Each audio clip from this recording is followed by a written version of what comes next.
Hello everyone. अगर आप India में किसी भी एग्ज़ाम की तैयारी करते हो, यूपीएससी की, एसएससी की, बैंकिंग की, रेलवे की, ईपीएफओ की या किसी भी एग्ज़ाम की तैयारी करते हो, तो इंडियन पॉलिटी वहाँ पे इम्पोर्टेंट हो जाती है। जब इंडियन पॉलिटी जहाँ पे इम्पोर्टेंट हो जाती है, वहाँ पे ये वाली बुक सबसे ज़्यादा इम्पोर्टेंट हो जाती है। ये जो इंडियन पॉलिटी है, ये रमेश सिंह की इंडियन पॉलिटी है, उसका 6th एडिशन है। ठीक है जी, लेटेस्ट एडिशन है।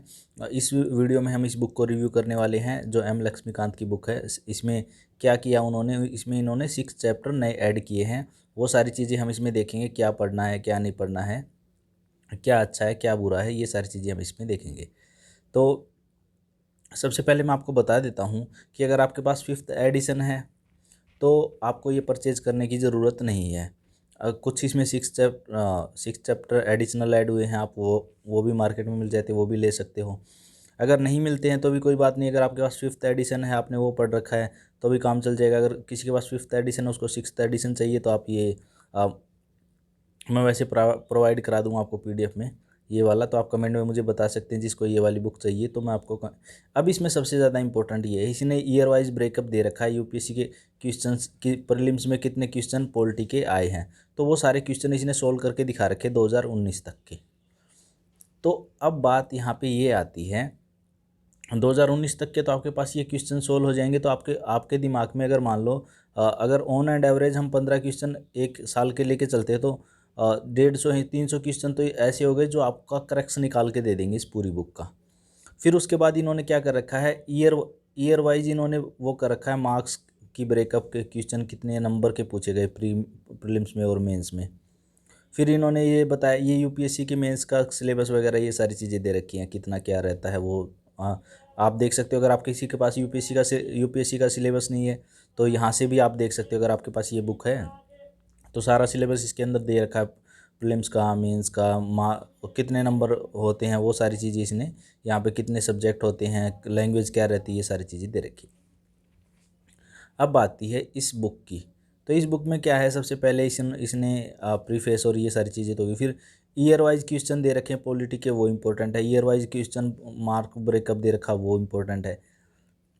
अब इसके अंदर आते हैं हमारे पास चैप्टर। सबसे पहले इन्होंने हिस्टोरिकल बैकग्राउंड दे रखा है। हिस्टोरिकल बैकग्राउंड ज़रूरी होता है कि भाई कंपनी रूल 73 से शुरू हुआ था, उसके बाद 1947 के तक, या फिर 2021 तक, क्या 20 तक किस में दे रखे हैं, क्या क्या अमेंडमेंट वगैरह ये सारी चीज़ें हुई हैं।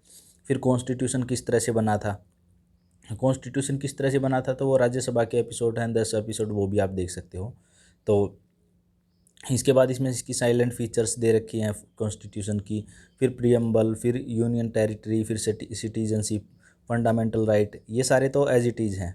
जो जो नया आएगा मैं आपको बता दूंगा। Directive principle of state policy, fundamental duties, ये तो अमेंडमेंट, कॉन्स्टिट्यूशन में क्या क्या अमेंडमेंट हुए हैं ये ज़्यादा इंपॉर्टेंट हो जाता है। फिर बेसिक स्ट्रक्चर में कुछ केसेज हैं, वो भी, पार्लियामेंट्री सिस्टम, फिर federal system, central and state relation, inter state relation, emergency provision. Part 2 में दे रखा president, vice president, prime minister, central council of ministers, cabinet committees, parliament. पहले पार्लियामेंट का पूरा चैप्टर होता था, पार्लियामेंट को 2-3 चैप्टर में डिवाइड कर दिया। देखो, एक तो पार्लियामेंट कमेटीज़, पार्लियामेंट फॉर्म्स, ये सारे इक्का parliament groups, supreme court, judicial review, judicial activism, ये इन्होंने अलग अलग कर दिए, पहले एक होते थे। फिर पीआईएल आता है। फिर जो पार्ट 4 है, उसमें state governor, chief minister, council of ministers, state legislative, high court और ट्रिब्यूनल्स, सबॉर्डिनेट कोर्ट। फिर स्पेशल प्रोविज़न फॉर, कुछ स्टेट के लिए स्पेशल प्रोविज़न दे रखे हैं वो।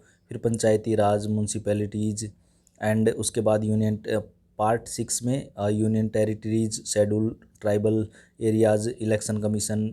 फिर उसके बाद 43 में यूपीएससी, ये ज़्यादा इंपॉर्टेंट हो जाता है। अगर आप ईपीएफओ या किसी यूपीएससी के एग्ज़ाम की तैयारी करते हो तो आपको पता होना चाहिए। स्टेट पब्लिक कमीशन की तैयारी करते हो तो इस स्टेट पब्लिक कमीशन के बारे में पता होना चाहिए। फाइनेंस कमीशन क्या है, जीएसटी। फिर national commission for SC, national commission for ST, national commission for BCs, special officer for linguistic minorities, and फिर CAG, general controller and auditor general of India. फिर उसके बाद attorney general of India, advocate of state. तो ये सारी चीज़ें बहुत important है, दे रखी इन्होंने। पार्ट 8 में इन्होंने नीति आयोग दे रखा है, नेशनल ह्यूमन राइट कमीशन दे रखा है, एंड फिर state human right commission, central information commission, state information commission, central vigilance commission, and CBI, Lokpal and Lokayukta, national investigation agency, national disaster authority.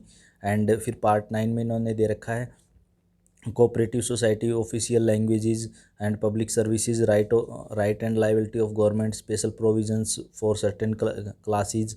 And 10 में इन्होंने दे रखा political parties, role of regional political parties, election laws and electoral reform, voting behaviour and coalition government, anti defection law, pressure group and national integration, foreign policy. Part 11 में इन्होंने दे रखा है national commission to review the working of constitution. फिर इसके बाद इन्होंने appendix दे रखे हैं।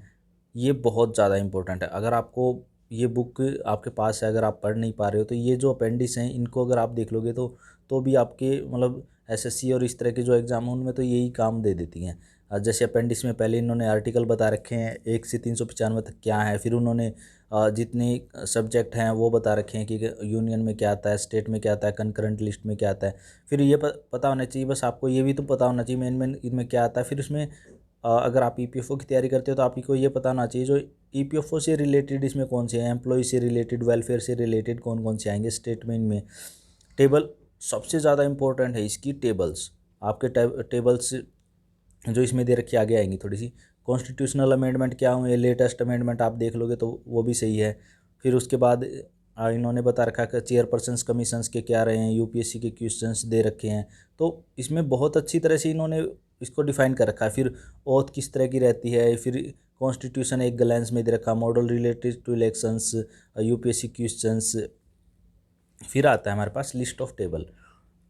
अगर आप यूपीएससी के एग्ज़ाम की भी तैयारी करते हो तो आपको भी तो ये टेबल्स आपको सारी पता होनी चाहिए। जितनी भी इन्होंने टेबल दे रखी है ये सारी टेबल्स आपको पता होनी चाहिए। बार बार इनको रिवाइज करना चाहिए, तभी आपके क्वेश्चन इससे सही हो पाएंगे।